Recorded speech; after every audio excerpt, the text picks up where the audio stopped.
আমি যখন মারা যাব আমার আর কেউ তাহির সাহেবের আগমন করবে না। আমি যখন অনেকে স্টেজে উঠছিলাম সবাই আমাকে বলতো তাহির সাহেবের আগমন, সুভাষ রাস আগমন। আমি যখন মারা যাব আমার আর কেউ তাহির সাহেবের আগমন করবে না গো। আমার ঘরে বলবে রাজ, বাইরে বলবে রাজ। এর অর্থটা কি? তুমি দুনিয়াতে নাই, ওই দুনিয়ার বাইরে তুমি প্রশ্ন করতে পারবা না। আসসালামু আলাইকুম প্রিয় দর্শক, দেশ এবং প্রবাস থেকে যে যেখান থেকে আমাদের ভিডিওতে জয়েন হয়েছেন সবাইকে অসংখ্য ধন্যবাদ। এই মুহূর্তে সে বাচ্চাকে নিয়ে হুবহু তাহিরি হুজুরের ওয়াজ শোনার জন্য আবারও আমরা আসলাম বাচ্চার বাড়িতে। তাহিরি একটা বয়ান দেব, তাহিরি হুজুর একটু বয়ান বলবা, তাহিরি হুজুর বলবা কেমন? সো প্রিয় দর্শক, চলুন আমরা কথা না বাড়ি আগে বাচ্চার মুখ থেকে তাহিরি হুজুরের ওয়াজ আমরা শুনি। বলো। আমি যখন মারা যাব আমার আর কেউ তাহির সাহেবের আগমন করবে না। আমি যখন অনেকে স্টেজে উঠছিলাম সবাই আমাকে বলতো তাহির সাহেবের আগমন, সুভাষ রাস আগমন। আমি যখন মারা যাব আমার আর কেউ তাহির সাহেবের আগমন করবে না গো। আমার ঘরে বলবে রাজ, বাইরে বলবে রাজ। এর অর্থটা কি? তুমি দুনিয়াতে নাই, ওই দুনিয়ার বাইরে তুমি প্রশ্ন করতে পারবা না। এটা হলো তোমার উত্তর। এবার যখন আমি যখন এমন স্টেজে উঠতাম অনেকে চিল্লায় বলতো তাহির সাহেবের আগমন, সুভাষ রাস স্বাগতম। আমি তাহির সাহেব যখন মারা যাব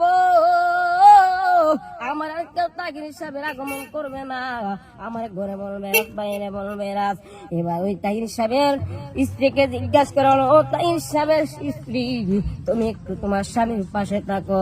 এবার ওই স্ত্রী ডাক দিয়ে বলে, চাচি আম্মা আমার বই লাগে, আপনি একটু আপনার ওই মমুরদানের সাথে থাকবেন নি। এবার বৃদ্ধ মহিলাটা ডাক দিয়ে বলে, আমি তো সন্তানের বউ না, আমি তো সন্তানের জনম দুঃখিনী মা। সবাই চলে গেলে আমি আমার সন্তানকে পেলে কোথাও যাইতে পারবো না। এমন দরদি মা, এমন দরদি মার দুনিয়াতে নাই। ওই দুরন্ত কিনে মারা যদি কষ্ট দিয়ে কবরে যাও আজাবের কোনো শেষ নাই। এজন্য তাহিনী বলে, আমি তাহিনী বইলা যাই, একদিন এই দুনিয়া কিছুই থাকবে না। কোথায় যাবে তোমার টাকার বাহাদুরি, কোথায় যাবে তোমার সম্পদ, কোথায় যাবে তোমার লাখ লাখ কোটি কোটি টাকার মালিক? একদিন যখন তুমি মারা যাবে শুধু 2 টাকার তোমার কাফনের কাপড় তোমার সাথে যাবে গো। আমার আল্লাহ এজন্য বলে ইমানদার হইয়া কবরে যাইও, ইমানদার না হইয়া কবরে যাইও না।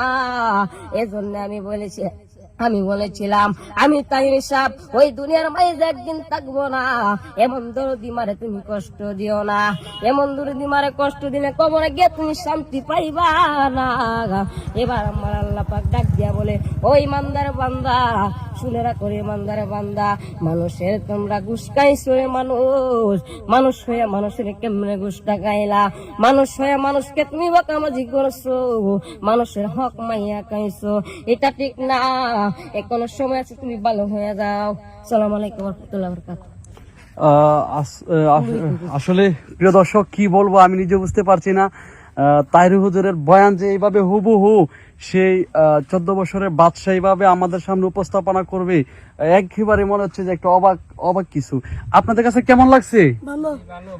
এই যে তাহিরি হুজুরের ওয়াজ তো আপনারা শুনেন তাই না? সবসময় কি এদিকে আসলে তাহিরি ওয়াজ শুনেন? তাহিরি হুজুরের ওয়াজ কিরকমই লাগে? বাচ্চার মতোই, সেম বয়স।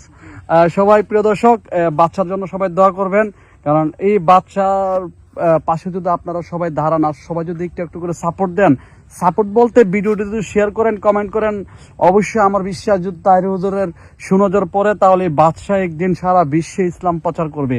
এখন একমাত্র ভরসা আমাদের আপনারা যারা দর্শকদের প্রতি। সো সবাই ভালো থাকুন, সুস্থ থাকুন। বাদশা, যদি আল্লাহর রহমতে তুমি যদি এরকম কেরামতি দেখাইতে পারো সারা বিশ্বে, তুমি তোমার ওয়াজ শুনতেছো, তোমার কাছে কেমন লাগবো? খুব ভালো লাগবে, খুব ভালো লাগবো। তোমার কি ইচ্ছা আছে যে তুমি সারা বাংলাদেশে দেখি বিভিন্ন দেশে গিয়ে ইসলাম প্রচার করবা? জি। প্রিয় দর্শক আপনারা শুনতেই পারছেন সে বাচ্চা কি বলছে। বাচ্চার অনেক স্বপ্ন আছে, সো সবাই দোয়া করবেন বাচ্চার জন্য, সবাই বাচ্চাকে সাপোর্ট দিবেন। সো সবাই ভালো থাকুন, সুস্থ থাকুন। আল্লাহ হাফেজ।